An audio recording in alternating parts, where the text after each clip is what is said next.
What's up, everybody? In this episode, I have my former college baseball coach, Paul Mainieri, on.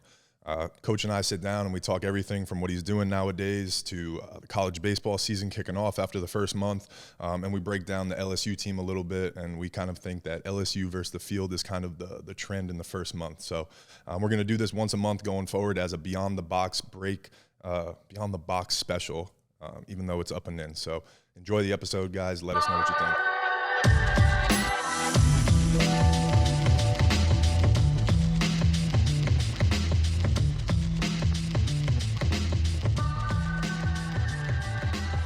All right, everybody, welcome to another episode of the Up and In Show. We got a Beyond the Box special today because I have my guy, Coach Mainieri, with me. So thank you very much for your time. Always great to be with you, Anthony. Well, you're a busy man. You got a lot of stuff going on, so it's good to corral you and get you here for a couple minutes. Not as busy as I used to be. True. I sometimes wonder as I go through the days now and my list of things to do, I never get to complete it. How did I coach a college baseball team before and still have these personal things to do? I don't know how I did it. But honestly, not coaching now has allowed me to do some things that I've never been able to do before because those things always happen during the springtime. For example, I'm going to go to the Masters in Augusta. Let's go. Yeah. Is this the first time? First time I've ever gone. That's cool. Going to go with Buzzy and Buzzy Heidel and Mike Hollander, who are marshals. And then my best friend, Randy Bush, is going to drive up from Jacksonville and meet us there. Nice. So we're going to spend a little time there. Just got back from Phoenix. I got to go to 2 World Baseball Classic games. Oh, you didn't tell me that. That's cool. Yeah. I also went, the story here, Anthony, is that one of my former players from Notre Dame, a pitcher by the name of John Axford, you may know the name. Yep. One year he saved 36 games for Milwaukee Brewers. Anyway, his story in baseball is really a very interesting one, and it really talks about the trials and tribulations of a professional Major League Baseball player. So many people think it's so easy for these ultra-talented players, and you know how difficult it is. And so my son Nick was contracted. He's a writer. He was contracted with a magazine in the Midwest to go out to Phoenix and kind of prepare to write the story of John Axford's career. What? Yeah, cool. And so when he was pitching at Notre Dame, when I was the coach, in his draft-eligible year, unfortunately his elbow blew, and he had to have Tommy John surgery. He never really came back to be able to pitch at Notre Dame, and then transferred as a graduate student to Canisius College in upstate New York. Oh my God. And, at least he was able to pitch, but didn't get drafted after that experience. He was back in his hometown in Canada, serving bar. That was his job. What? And on the weekends... Like serving drinks at a bar? Exactly. And on the weekends was playing in an adult baseball league. No way. And his arm finally came back, and he was throwing 96, 97 miles an hour, so a scout signed him. He ends up getting to the big league, spends 13 years in the major leagues, almost won the Cy Young. Yeah. One year, I think it was 2011, he saved 36 games for the Brewers. And then at the end of his career, he blew out his elbow again. So he had to have a second Tommy John. So his story was that he wanted to come back for one last hurrah and play for his country, Canada, in the World Baseball Classic. Oh, my God. And he wanted his, young boys to watch their father pitch. And he knew this was going to be his swan song. Yeah. And so he had like 16 family members out there. I flew out there to watch him. My son Nick went out there to prepare to write this story about him. And it was wonderful seeing John. I hadn't seen him in years. And anyway, he got to pitch one inning against Great Britain. He did. Struck out a batter, got the other 2 guys to fly out, and walked off the mound for the last time, and he knew it was going to be his last time of his baseball career. It was really a neat story. Coach, I have chills because I didn't know his story was like that. I had no idea about the journey of that. I knew him and I knew the name and stuff. And I had always said I had an opportunity to play with Team Italy. And I was like, that would be so cool to have like a send off. Like where it was like a one thing. You train for a couple months. You just make it out there, do it, walk off the field with your friends and family and everything. So that's so cool. Good for him. You should have done that this year with Italy. You know who the manager of the Italian team was? Mike Piazza. Yeah. Well, maybe they do it every 2 years? 2 or 4. I'm not sure. Okay, I'm not sure how often. Okay. But you could make a comeback. I mean, I got to think that Italy is limited with, how many great pitchers that they have. So, but although they did get to the semifinals. They did, yeah, That's until cool. they were beaten. It's single elimination. Once that was in their bracket in Taiwan or whatever? They won that. Oh, they did? They won that and made the semifinals. They just got beat by, was it Cuba that beat them? Wow. Yeah, in Good for Miami, them. yeah. That's So cool. that would be something for you to do. I'd Get yourself in shape to come back for one last hurrah. I was training for it, and in November was when I was really ramping up, and I went over to Fraser Hall's baseball academy place, and I was throwing over there, and I did something in my groin again. Oh, so no. yeah, so I've been on the shelf for 3 or 4 months, but it's starting to feel better, and I was like, who knows? We'll try it again, maybe in a couple years, and see how it goes. These are the things that athletes go through that nobody out there knows how much of a struggle it is physically, emotionally, mentally, to succeed at a high level. And the competition is so great. In my short-lived professional baseball career, when I went to spring training and there were players running around that looked like a house of ants, amount of ants everywhere. And I thought to myself, how competitive is it to get to the major leagues? People think you sign professionally, you play first year in rookie ball, the second year in A ball, the third year in Double A, fourth year Triple A, and then you make it to the big leagues, You've right? got a dream, right? That's the way it's supposed to work. It works that way for about, 5% of the players? maybe, right? Yeah, exactly. That's the dream, but no, it does not happen that way. That's a great analogy. So many people watch a Major League Baseball game on television or sit in the stands, and they think, these guys have the greatest life. And they do in a lot of ways. Right. Don't get me wrong. They get paid financially very well, and there's literally millions of people that adore them as players. If you're a Derek Jeter, a player like that, but it's how many players actually get there. And nobody knows the route, the journey that you had to take to be able to get there. And like you said too, right? If I did pull this off and I played for Team Italy in the World Baseball Classic, they didn't see me training for 6 months and going to the doctor and going to the physical therapist and figuring out my body, and doing all this stuff for the last year and a half. To go out there and pitch a couple of innings. Exactly, right. Yeah. They just think it would be, you could do it, right? You still look good. You're in shape, yeah. One of my favorite sayings, Anthony, is that it takes years of hard work to become an overnight sensation. Oh, yeah. I love that quote. Yeah, that's great. But, I mean, and then, too, I think we talk about this in the shop, too. Everybody thinks that life is so great too, or that lifestyle, and like, I wish I just could have that life.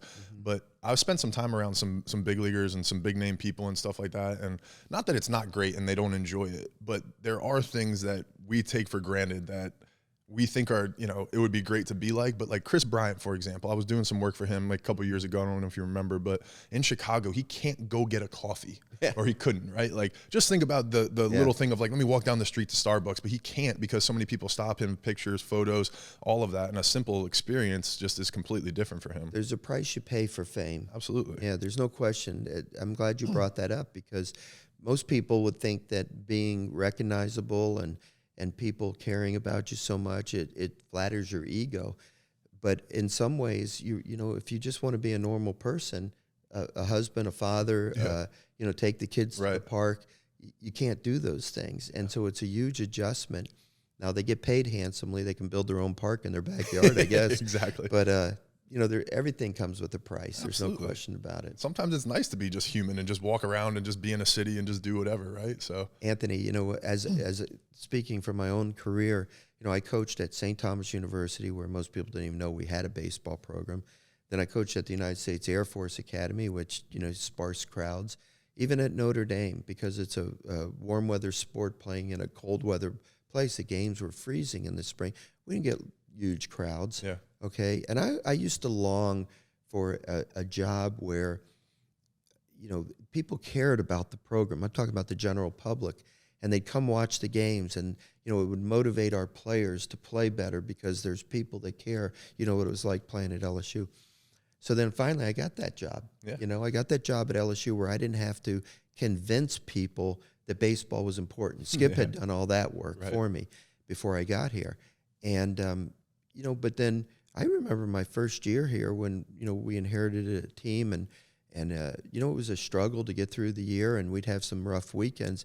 And my wife would tell me that it was difficult for her to walk through a supermarket without people making remarks to her, to the point where she didn't want to go to the supermarket anymore. Fortunately, things made a turn for the better in our first year, my second year. and she learned how to handle those kinds of things. But even for me personally, you know, it was hard for me to go out into the community without people running up and asking me about the team or want autographs or pictures or whatever. But I embraced it because it was something that I always had longed for. But I got to tell you, sometimes I would go on trips with my wife or whatever, and you know, it was nice to have some anonymity. Yes. You know, where you could go out and just be a normal person. Yeah. And I mentioned that to my wife. We took a trip to Montego Bay, Jamaica one year, and I said, "Isn't it nice to be able to walk around the you know, without people knowing who you are?" So we took a walk along the beach one day.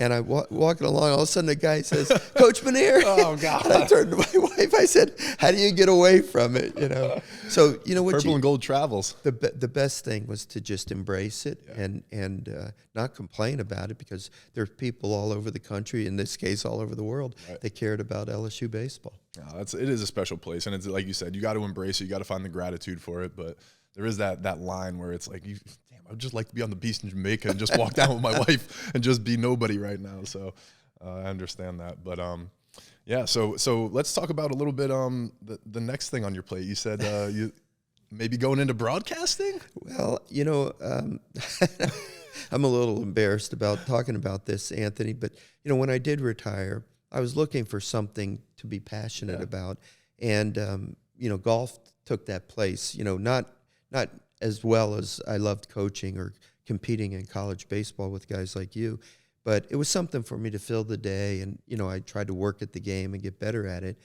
But you know, the game of baseball gets in your blood, and it's just hard to shed it. It was my life, really, outside of my family. My life was college baseball, and people would say to me, "Why don't you get involved in, you know, broadcasting or something like that?" You know, people thought I might be okay at it, but I don't know. I just didn't want to go put myself out there. You know, I didn't want to like try to, you know, I'm not Drew Brees. I'm not Tom Brady, where people start throwing millions of dollars at you to be a broadcaster.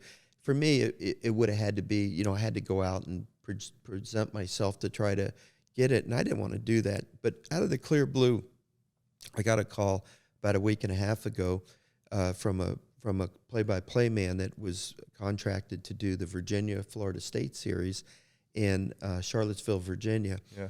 So he called me up and he said, "Look, I know you have connections to both teams. You know, Brian O'Connor, the coach of Virginia, was your assistant for 9 years at Notre Dame. And Link Jarrett, who just took the job at Florida State, had been the head coach at Notre Dame the last 3 years. And I developed a nice relationship with him. So he said, I just, your name came to my mind that maybe you'd like to come and be the color man with me being the play-by-play guy." So I'm going to go out to Charlottesville this weekend, and I'm going to do the games, and it'll be something new to me. I'm a little bit nervous. I feel like a rookie again, you know. But I'll find out if I like it, and I'll find out if I'm any good at it. And maybe it'll be something I might want to continue to do. I could never do as good as guys like Ben McDonald and Todd Walker and those guys, Kyle Peterson. But it might be something that I might want to, you know, stick my finger in and see if it's something that I like doing, or if I think I'm you're any going to good kill at it. I think you are going to kill it. And I think you don't need to worry about how Ben McDonald, everybody has their own unique thing, right? And that's what you're going to bring to the table too. And that's what I think people are going to tune in for. And I think that you do so well. You have a really good mic presence. That's why I enjoy podcasting with you. I think you have great stories, and I think people are going to be locked into that. I told you, remember, what was it, Omaha last year when they put the mic on you? You told a funny story, or I forget what it was, but it was just the ability to have that personal experience that you've had, but you have a personality. I think people are gonna dig it. Thank you, Anthony. I'll try to perform it with the confidence you show. There we go. All right, good. But even not, like, that's the fun part of your life that you just said, right? When you started with golf, I remember I was here when you were like, "I'm going to start it," and you told me, you were like, "I'm not that good." And then you slowly, throughout the season that we were doing our podcast, you were getting better and better, and there was like new accomplishments every week and stuff like that. So you'll have the same thing with broadcasting. Well, we'll see. I hope so. You're going to kill it. But these are some things that I've, you know, been able to do. Like I told you off camera, I went to Phoenix, or maybe I said it on camera, but I went to Phoenix and met my son there for a week and watched some World Baseball Classic games. I went out to the Cubs training site because the Canada team was going to play an exhibition game there. And two of our former players from LSU, Cam, excuse me,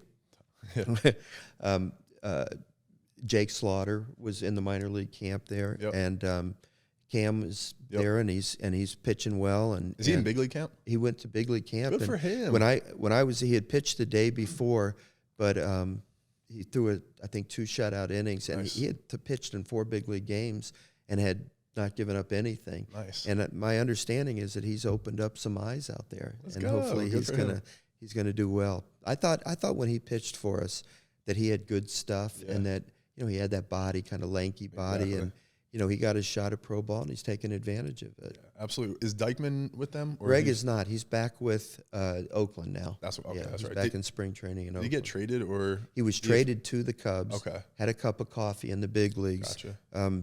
Didn't perform to the level that I know he can perform, and after a couple of weeks of a here's your chance. Yeah.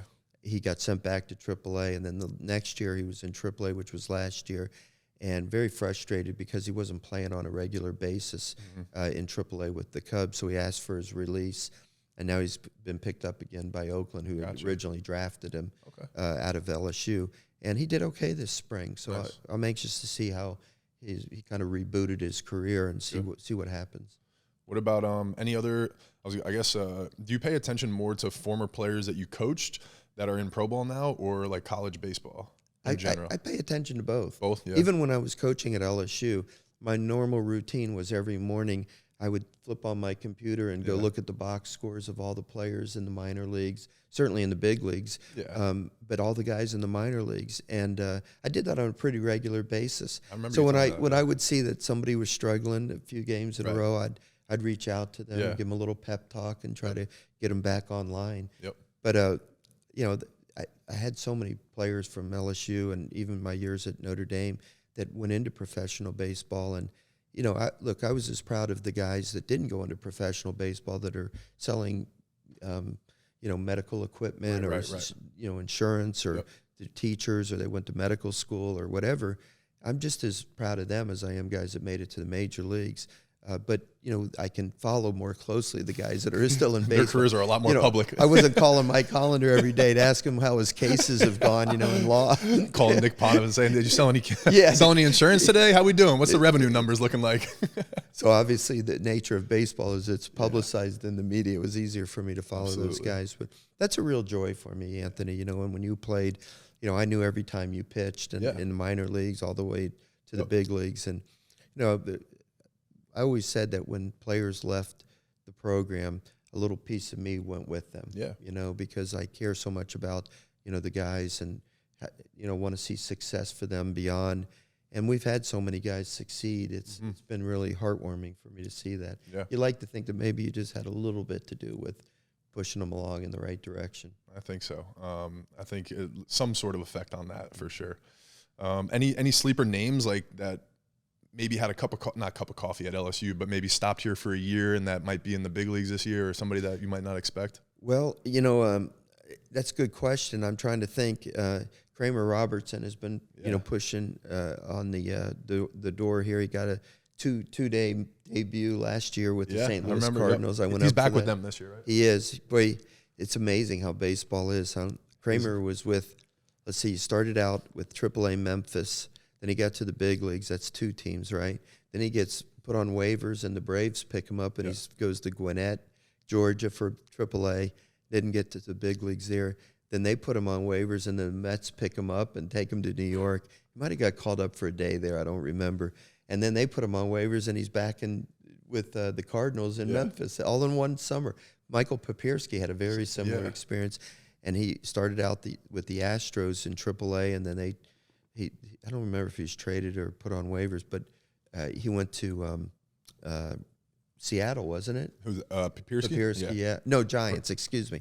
I knew it was on the West Coast. Yeah. So he went to the play, and he got called up to the big leagues with the Giants, made his debut, and then they put him on waivers, and he went to Cincinnati, and he played the rest of the season, about at least a month in Cincinnati with the Reds, and now he's with the excuse me, I should have known this right off the top of my head. He's with the Detroit Tigers. Oh, nice. So he's with Alex Lang in spring training, That's cool. So this is why college baseball is more my favorite, because, a player comes to play for you in college. He has an affection for the school that he attends. He makes his friends for life there. And then, you know, everybody pursues professional baseball, Anthony. I always believed that any youngster that ever put a glove on his hand dreams of playing big league baseball because it's the highest level. Yeah. But you know, as I do, that when you go into professional baseball, you're more of a private contractor than you are a part of a team. Absolutely. I've never heard it called that, but that's exactly right. You know, and there's rules that restrict who you can choose to work for. You have to be in the, you know, 6 years and with an organization before you become a free agent. But it's just very hard to develop that loyalty to a particular organization because you know you're just a commodity in their minds. Yep. And you could be traded or released at any moment. That's such a great analogy. I've never thought of it that way, but that's exactly what it is. And I say that all the time is I felt like I was in this fantasy land for 4 years with the Red Sox, right? And my first taste of professional baseball was I was the bonus baby, first rounder. I'm going to get coddled all the way up, you know, and then it was the second that I got traded, I was, oh shit, I'm just a piece to a puzzle here. Yeah. And that's the way the rest of my career went, you know, and it really is. And that's so funny. You know, even the guys, Anthony, I'm sure you witnessed this with well, you were one of those people, but you get to the big leagues and people say, well, there you go, you've accomplished your life's ambition to become a big leaguer. But when you get to the big leagues, to be able to stay there is the hardest part. Is the hardest part, right?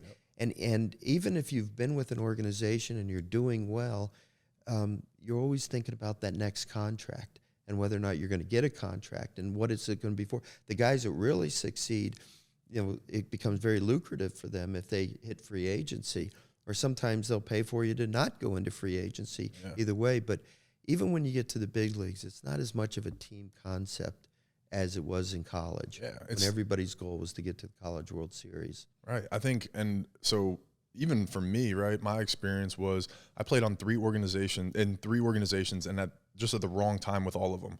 2014, I made my debut with the Red Sox. They did a fire sale. They had won the World Series the year before. They were terrible, right? So every guy on that team was just waiting for the year to be over. That was a major league regular, you know. All the young guys were pumped. It was our first taste of everything. Got traded to the Rangers. They were in rebuild mode, right? So it was like no urgency to win. Same thing with the White Sox. And so I never really had that winning experience in the major leagues. And my whole experience was I'm just trying to cling on to stay here for another day, because my reality was I won my first 3 starts and got sent back down to AAA. So I did my job. I remember that vividly well. Yeah. And so it's like you're just in this fear state and looking behind you the whole time. It's like, what do I need to do? I remember in my 3rd start after they sent me down, I looked at John Farrell. I said, John, what the fuck do I need to do?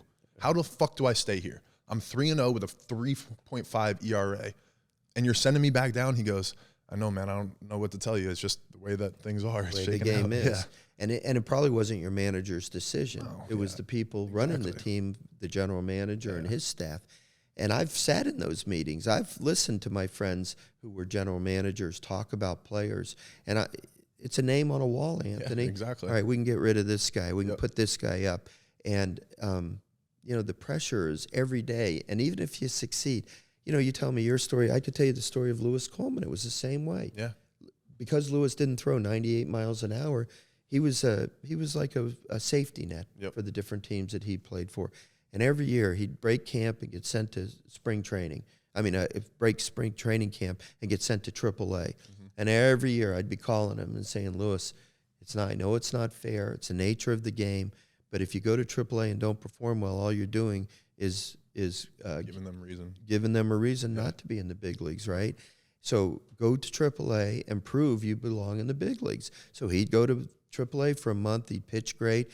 And then when I told him, when the club gets serious about winning, they're going to bring you back up. Yep. And sure enough, that would happen to him. But eventually he ended up getting released and nobody would pick him up.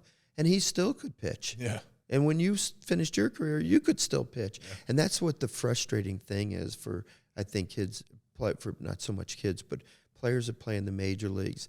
You know, when you reach the end of your career, you like it to be on your terms. Yeah. But it's never on your terms unless you're a special player like a Derek Jeter, you know, David Ortiz or whoever. You know, okay, this is going to be my last year after 20 years in the big leagues. 99.9% of the players are upset when their career comes to an end. Yeah. because they felt they still had it in them. Exactly. And now you got to go out into the real world and start to find a different way to make a living and contribute to society. And you're having to do it with one foot still in baseball because you know you can still play. Yeah. That's interesting. And we were talking before on camera too. I wonder why we were talking about, and then it just made me think about transition, right? We were talking about some of the big league players, former big league players coaching in college baseball. What do you think that transition, or what do you think the struggle is? Because you don't hear about a lot of success of former big leaguers being good coaches in college baseball. You know, Great coaches, it shows the difference between professional baseball and college baseball as well. A college baseball coach does the majority of his work not on the baseball field. There's recruiting, there's organizing your team, calendars, schedules, rules of the team, you know, dealing with individual players, recruiting. Then when they get to school and they're going through the ups and downs of college baseball, you're a psychologist with them. You know, you're a father figure. You're trying to help these young men find their way in life. In professional baseball, the only thing that matters is winning. Yeah. And the manager, all he does is manage the games, really. Yeah. It's not all those other things that I mentioned that a college baseball coach does. Major league managers don't do that. So major league players never see their manager doing all the little things that it takes to build a program. Right. And so what happens is sometimes these players, major league players, they think it's a cool gig to go be a college baseball coach because, you know, I'm a major leaguer. I know the game better than anybody, and we're going to go there and have success. They don't know how to do the little things. Another thing, Anthony, is major league players are used to a 162-game schedule. So there's never that sense of urgency about one game. Right. Okay, we lost today, but hey, we're going to lose at least. We go into the season, know we're going to lose at least 60 games, right? Think about that. You know, if you go 100 wins and 62 losses, you're in the mix for the playoffs easily. Right? You're going to make the playoffs. You might, you know, whatever division. But some teams make the playoffs with a, 82 and 80 record. You know, so they're used to losing games. There's never that sense of urgency. Whereas in college baseball, you lose a midweek game to a certain school, it's going to hurt your RPI, and it might be the reason you don't get a bid, or it might be the reason you're not a national seed or a host in the NCAA regionals, you know, where it's easier to, you're more inclined to advance towards the College World Series. So every game has such urgency, and yet you don't have a month of spring training to determine who your best players are. Exactly. You get 2 dates in the fall, which is only a recent addition by NCAA rules, and you get no exhibition games in the spring. Yeah. So you're trying to select your team and put the pieces of the puzzle together while you're playing games that count towards your ultimate goal of the season. So I think former major league players just don't understand the little things that it takes to end up becoming a solid college baseball program. Yeah. There's been a few that have succeeded, but there's probably more examples of guys that didn't realize how much being a college baseball coach entailed. That's what I think it is too, because I'm not saying managers are lazy in Major League Baseball, but it's almost like when you get there, you're just managing your coaching staff to be like, hey, are we doing this? Are we doing that? Right? You're putting pieces in place. Right. At college baseball, you're coaching. You're not, like you said, you're not only coaching young men to be men, but you're coaching them physically, like all these different things. And I think what I've seen in college baseball is former big leaguers do better as assistant coaches, where hey, you have you're a pitching coach, you're a hitting coach. I would agree with that 100%. Yeah, it's interesting. See, and then another thing is, as a head coach, while you're coaching a season, you also have this other thing called recruiting that you're doing concurrently while you're managing the current team. Yep. You know, sometimes I would go home and be thinking so much about our current team and, all right, what if I did this or move this guy or did we, give this guy a chance? But then you have 2 hours of phone calls that night to make to potential potential players, recruits. And, somewhere in there you mix in a personal life too. You have a wife and kids. And, college baseball coaching is so much more off the field, the stuff you have to do off the field, than it is for professional baseball. That's interesting. Yeah, I like that conversation a lot when we're talking about that. All right, so give me your thoughts so far in the college baseball season. We're about a month in, right? We just started conference play in most of the country. What are your thoughts so far? I mean, LSU is looking pretty good too. I was going to say, let's start with LSU. So, they're number one in the country unanimously, and I haven't seen another team in college baseball in the early part of the season. It's only 5 weeks old, but I haven't seen another team as depth-wise, as thoroughly. Jay has at his disposal half a dozen guys on the bench, position players that would be starters at any other team in the country. So, having to manage that is a little bit of a challenge, because you got guys that are sitting on the bench that are used to playing. They might have played regularly last year even. And that's a dynamic to a team that, it's better to have too many good players and not enough good players, but it's also difficult sometimes to manage that. A lot of personality, right? Yeah. But they've got a really outstanding pitching staff, and they're doing extremely well. So the big change since Jay's been the coach at LSU than when I was the coach at LSU or Skip was the coach at LSU was that now they have that transfer portal where really, really good players go into that transfer portal because it combines with the NIL, the name, image, and likeness, where players can get paid now if they are good enough. Yeah. So I used the term a couple years ago before, when I had decided to retire, that what's coming is unbridled free agency. In professional baseball, you sign with the Red Sox, you don't get free agent until you're 6 years with that organization, right? Well, these players can go take the third baseman, Tommy White, for example. This guy led the country in home runs as a freshman at North Carolina State. So obviously the coach at North Carolina State was doing him right, putting him in the lineup every day. But all of a sudden he goes in the transfer portal. I mean, why? Right. You have to ask yourself why. But that's the nature of the game now. Just go try to chase some money, right? Chase some money or whatever. And, so Jay has taken advantage of these new rules, and he's probably got four players that are major influences on the team now. Of course, you have Paul Skeens as the number one pitcher. You got Thatcher Hurd from UCLA. Skeens was from Air Force. Thatcher Hurd from UCLA. And then you got Christian Little from Vanderbilt. And then you got Tommy White. And plus he added a really good junior college reliever in Atkinson, if I pronounce that name correctly. Ackenhausen, whatever his name is. Yeah, Ackenhausen. So, those are things that, when I coached or Skip coached, he didn't have the advantage of doing. This is the new era of college baseball. So you don't have to have as your goal development. Right. Like when Anthony Renato comes to LSU, we had to help in his development into becoming the pitcher he became. Those kids have already been developed after 2 years at Air Force or 2 years at UCLA or 2 years at Vanderbilt. And so now you're picking players to fill needs that you feel that you have. But I think Jay has been right in there taking advantage of that, and it's strengthened the team. I don't see another team out there that can match up with LSU.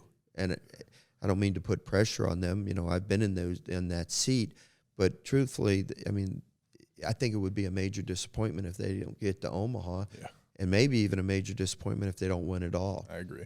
But you and I know how hard it is. So you can't ever take anything for granted. Right. But other teams that everybody thought were great, like Tennessee, they just got swept at Missouri 3 games this weekend. Like decidingly so, too. Decidingly so. It wasn't close. Ole Miss, who's been in the top 5, got swept at Vanderbilt this weekend. Crushed, too. Florida State gets beat 2 out of 3 by Boston College at home. Do you ever think you'd see something like that, right? But it's happening all over college baseball. So with the exception of where LSU stands, I think a lot of those teams out there are pretty much the same. They have their strengths, but they also have their weaknesses. And if the weaknesses get exploited on a given weekend, they could lose to anybody. So, I don't want to go over every single team, but I think honestly there's LSU and then there's everybody else. I agree. I kind of agree. And the team is just so deep. The offense is so legit. You just have so many good bats. it just takes a really special team to go through that, you know. And even really the only games that they lost a little bit of a boat race yesterday and kind of, you know, fell apart a little bit. But the game against Iowa was just that guy kept them off balance because he was effectively wild throwing 100, right? So it was like guys were a little different in the box, but for the most part, it's going to be really hard to beat that lineup, I feel like. I think so too, Anthony. And, you know, I mean, I'm very proud of them too because, you know, when Ty Floyd is starting on the mound, I think there's like 9 of the 10 players that Nolan and the rest of my staff recruited or we coached them as well, or both, you know. So, I mean, you with the exception of Tommy White, the other 8 guys in the lineup are guys that I'm familiar with because they played for me or I recruited them along with Nolan, you know. And so I'm still, you know, very tied in emotionally to the team and want to see them all do so well, you know. Not that when they leave I won't be rooting for LSU, of course I will, but you know, I just think that, you know, Dylan Cruz is as good a player as there is in the country. Trey Morgan's not far behind. You can see the experience in Jordan Thompson now. And I knew that we recruited some really good players in Paxton Kling and Josh Pearson and, you know, Brady Neal and some of the other guys that are playing for them. Gavin Dugas now is a 5th-year senior. You know, he's seen it all. So they, you know, they've got a really good team, and I think even if they suffer some injuries and some guys can't be in there for a while, that they've got enough replacements on the mound and with the position players. Yeah. And another thing, I'll let you get out of here in a couple minutes, but I just want to break down a little bit because this is fun for me. The pitching staff, and I kind of made a post about this last weekend, right before SEC, but I've never seen anybody as electric as Paul Skeens with the stuff and the command that he has. Yeah. And then the other one I want to talk about is the development of Chase Shores, because I think his stuff is just so raw. And in a different time where we didn't have these transfers, he might have been thrown into the mix to learn how to pitch on the weekend. But now it's like, don't worry, we have 4 or 5 other arms that we can throw in there to let you develop on the back end, you know. So, but I kind of want to start with the Skeens and hear your opinion on his stuff. Well, I'm very familiar with Skeens because he spent his first 2 years at the Air Force Academy, which is a school I used to coach. And their coach right now, Mike Kozlowski, was one of my former players, and he's done a tremendous job there. They won the Mountain West Conference last year. You went and talked to them, right? I did. Yeah. I talked to their team this fall. But, you know, Skeens had a very tough decision to make, like many players that go to the academies do. All 3 service academies have the same rule that when you enter classes for your junior year, you are now committed to the service. Right. You have to stay in school the next 2 years, and then you have 5, 6 years, depending on your career field. If you're a pilot, it's longer. If they send you to medical school, it's longer. But there's a commitment to the service once you graduate from the Air Force Academy. So it's very difficult to play professional baseball if you have to spend your life, you know, with your service. If you leave before your junior year, now remember, your first 2 years are absolutely free. The taxpayers pay your tuition. You even get paid while you're in school there, nice. Okay? So if you leave before your junior year, you owe the government nothing. You can leave. You got the credits that will transfer. You know, you can, now with the transfer rules, you can go immediately play for another school. So there's 2 sides to it. You know, I'm sure the Air Force people, the Air Force Academy people were very disappointed that Paul decided to leave because he had taken an oath to serve his country and so forth. But on the other hand, if you're a young man and you know that you could have a career and make it very lucrative for you to do that, you know, there's that temptation to leave. And in his case, I can clearly understand why. You're talking about a player that's got a real chance to be 1-1 in the draft, probably get an $8 million, $9 million signing bonus, whatever the slot pays. But he's the real deal. You know, 3 years ago, I guess it was, when Air Force came here to play, and I had lunch during the day with Mike Kozlowski, who I was going to be coaching against later that evening. And he's sitting there telling me over lunch, Coach, I've got a guy that throws 98 miles an hour. And I looked at him, I said, come on, Kaz. Stop. I coached at the Air Force Academy for 6 years. I don't think I ever had one guy that threw 90 miles an hour. And you're telling me you got a guy that throws 98? Yeah. Well, sure enough, they get a 2-run lead against us going to the 9th inning, and all of a sudden I'm watching this guy warm up, and I'm seeing 98s up there on the scoreboard into miles per hour reading. and that was Paul Skeens. And Cruz hit a home run off of him to get it to a 1-run game, but then he shut us down the next 3 batters, and they ended up beating us. And I'm sure all the LSU fans were like, how can we let Air Force beat us? Well, the guy that beat us is now pitching for us, you know. Right. Yeah. So, look, he's a legitimate guy. He's got the body, he's got the arm, he's got the command, and he's got the toughness that I'm sure 2 years at the Air Force Academy probably helped instill in him. Yep. He went through basic cadet training. He went through all the rigors of life at the Air Force Academy. So this is a guy that looks like Garrett Cole on the mound, but knowing that he's got that 2 years of military training behind him makes me think there's probably an extra gear in there somewhere when it comes to competing. I couldn't agree more. And just watching him, I feel like a fanboy a little bit. I feel like I've never watched an LSU, and I've been a big fan of the teams that you put on the field years after I've come through the program. And I've never seen somebody like Paul Skeens. I don't know if it's because he's 6'6" and a big guy like me, you know, or whatever, but I really enjoy watching him pitch, and just from a pure appreciation standpoint too, to watch the way he's so fluid and repeating his delivery and release point and command. You know, that's what I always struggled with my life. It's why my show was called the Up and In Show. Up and In was my specialty to a righty, right? Like, unintentionally. Wasn't trying to go up there, but I did. Kevin Keys, right? The strikeout in Omaha. That was my career. Right. But so I really appreciate watching him pitch, having that deliver, you know, being able to repeat his body and that kind of stuff. So I just feel like he's something we've never seen. And he does throw a legit 98 to 100 every pitch, too, as a starter. I know. It's unbelievable. 80 pitches into it. You look up there, it's 99, 100, whatever. But, you know, we've had some great pitchers at LSU, so let's hold the reins a little bit, Anthony, okay? It's early. We've had guys like Renato and Gosman and Aaron Nola that didn't throw necessarily 99 or 100 miles an hour, but knew how to pitch and became great pitchers. So even Lang too with the swinging. Yeah, I wrote a blog about it because I gave love to all those guys. I was like, Gosman had the electricity and the command, but it wasn't 101, right? Like it was 95, 96. Right. Yeah. And then you had Aaron Nola, who had good velocity, you know, low to mid 90s, but impeccable command. Yeah. Lang to me had probably some of the best swing and miss stuff that I've really ever seen at LSU, but it was best low to mids, right? Yeah, you know, so it's like, damn, this kid's kind of combining all this shit. So let's see him do it for the whole year and see how it goes, you know. And of course, you know, to remain healthy is key too. So he's something. Yeah, I'm excited. And then, what have you seen? Have you liked Chase Shores so far? Well, the potential oozes out of that guy. His body, his delivery, arm strength. But like you said, Anthony, I think part of Jay's challenge is going to be to use these guys in the right place. Right. You know, not even just the pitching. You know, like he let off Paxton Kling 3 games this weekend. Yeah. Now, that's a lot to throw on a freshman. Yeah. And, you know, Nolan Kane, my assistant, recruited Paxton Kling to LSU. So we see the huge potential in him.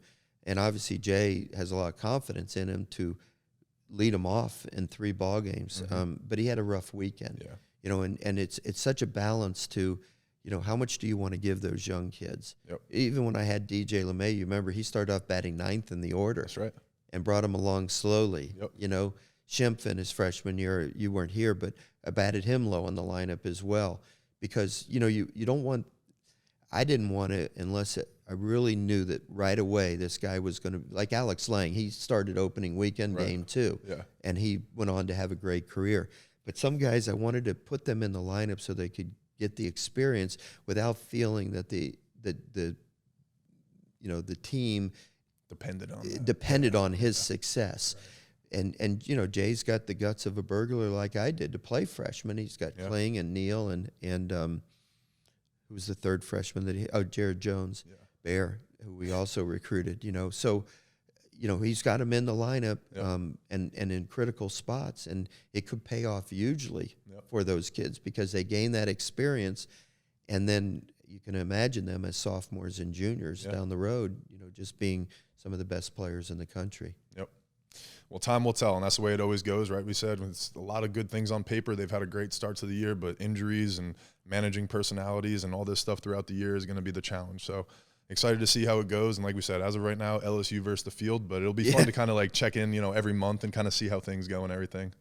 LSU doesn't play Florida or Vanderbilt this year. And that's huge. Yeah, because of the way the schedule works.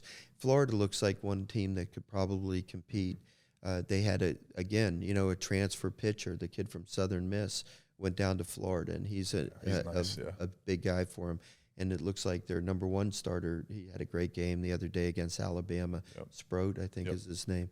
So, Florida's got some talented players. Vanderbilt has some talented players. We don't play them this year, so it caught a little bit of a break there. That's good. The way I looked at it was those teams caught a break. They don't play LSU. Yeah. But, it'd be interesting to see as we get through the SEC schedule. But it's going to be exciting stuff, I think. Yeah. Well, Coach, thank you for your time. I know this is you got important things to do the rest of the day. But thank you again. We'll do this probably monthly as long as your schedule fits. But this was fun. I enjoyed catching up and talking a little ball. Okay, me too, Anthony. Thanks, Coach. I have lunch today with Skip Bertman, so we're going to go figure out everything about baseball today. I love that. I'll be sitting and doing the listening. Yeah, I kind of want to be in there as like a fly on the wall, just listening. There's probably going to be some high intelligent conversation going on there. That's cool. Is he going to help you out and give you some tips for broadcasting? Well, I don't know. Hey, listen here, Paul. Well, Coach, thank you. You're going to kill it this weekend. This weekend coming up? Cool. Yes. I'll be tuning in. I'll watch a game for sure. Thanks, Anthony. Good to be with you. What outfit are you wearing? I got to ask. Does that matter in color? Yeah. In fact, I talked to the play-by-play guy today. We're going to wear coat and tie on coat and tie on Friday and Sunday, and an ACC polo on Saturday, which I don't have. Yeah, I was going to say it's going to still have the wrinkle in it out the back. On the ACC network, of course. Yeah. But I'm looking forward to it, Anthony. We'll find out if I'm any good at it or if I like it or not, and we'll go from there. I'm just trying to experience a lot of different things now that I'm out of coaching. That's what it's about. You got to catch up. 40 years. Let's go. That's right. All right, Coach. Good luck. Thanks, Ant.